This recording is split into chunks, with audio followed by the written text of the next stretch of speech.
O fim da era Lula, a queda do sistema que apodreceu o Brasil.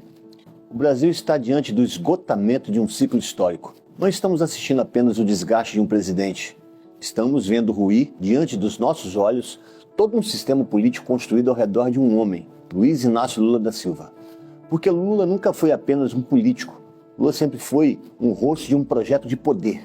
Um projeto que prometeu ética e entregou corrupção. Que prometeu prosperidade e entregou dependência. Que prometeu justiça social e entregou decadência moral, institucional e econômica. O partido que nasceu prometendo revolucionar a política brasileira terminou mergulhado em escândalos. Mensalão, Petrolão, escândalos dos mais variados envolvendo aliados e figuras centrais dos governos petistas. O partido da moralidade tornou-se símbolo do período mais nefasto da política nacional. Na economia, o fracasso foi igualmente devastador. O Estado brasileiro virou um monstro inchado, pesado, caro, ineficiente. Bolsonaro deixou 22 ministérios. Lula voltou e criou 37 ministérios. Porque esse sistema não governa para servir ao povo. Governa para acomodar partidos, aliados e interesses políticos. O brasileiro trabalha mais, paga mais imposto, recebe menos, para sustentar uma máquina pública que só cresce e nunca entrega. Na cultura, o aparelhamento virou regra. A Lei Rouanet, que deveria fomentar a cultura de verdade, não passa de um mecanismo para favorecer grupos já influentes e alinhados ao sistema cultural e político.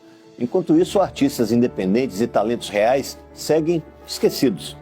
Na educação, o desastre é geracional. Depois de décadas de poder, o PT não entregou excelência, não transformou o Brasil em potência científica, não formou uma geração de pesquisadores, engenheiros, cientistas ou intelectuais competitivos globalmente. O país segue afundado em indicadores educacionais de terceiro mundo e desafios graves de aprendizado. Na área social, venderam a narrativa de combate à pobreza, mas o que fizeram foi administrar a pobreza. Programas sociais são usados para o controle político de milhões de famílias, enquanto a emancipação econômica e a autonomia dessa massa humana nunca passou de ser uma ironia covarde produzida pelo PT. E o resultado está nas ruas. O Brasil hoje convive com um aumento contínuo da população em situação de rua, com mais de 236 mil pessoas registradas oficialmente, número que pode ser ainda muito maior. Famílias destruídas, seres humanos vivendo sem nenhuma dignidade, homens e mulheres abandonados nas calçadas, dependentes químicos, pessoas emocionalmente destruídas, vivendo como fantasmas em pleno centro das grandes cidades. Isso gera mais que tristeza, gera caos social, gera insegurança, gera tensão permanente, gera um ambiente de medo, de enfrentamento, de colapso urbano.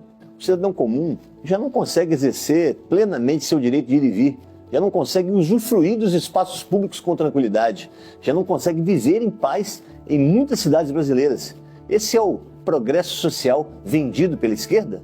Esse é o modelo humanitário prometido pelo PT?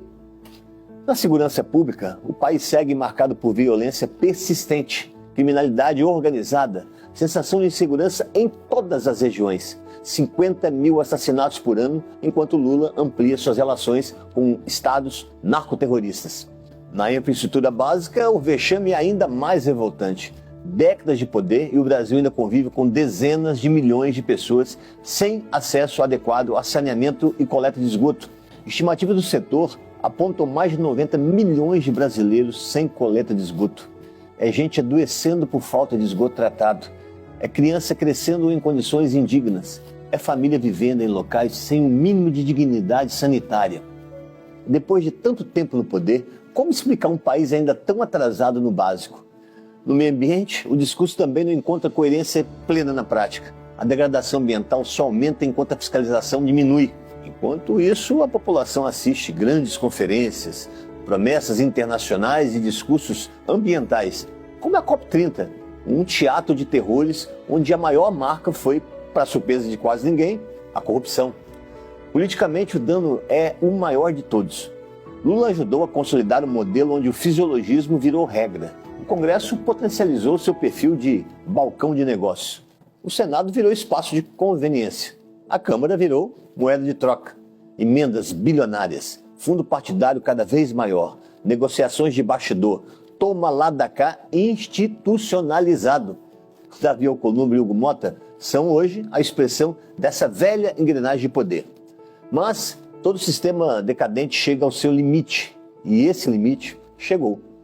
Porque surgiu uma nova geração política, uma geração que não deve nada ao velho establishment, uma geração que aprendeu a usar as redes sociais para dialogar e romper com o monopólio da narrativa. Uma geração que não depende da velha imprensa. E dessa nova geração emergem nomes como Nicolas Ferreira, símbolo de uma juventude conservadora que perdeu o medo de enfrentar o sistema. Uma juventude que exige verdade, liberdade e justiça como armas contra a disfarçatez e os abusos do STF, uma instituição que perdeu completamente sua real função e hoje atua como tribunal de perseguição política e alicerce do lulopetismo.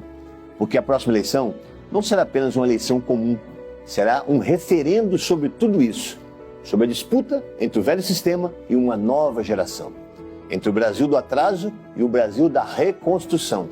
O lulismo envelheceu, enfraqueceu e caminha para uma espiral em direção ao fundo de poço moral.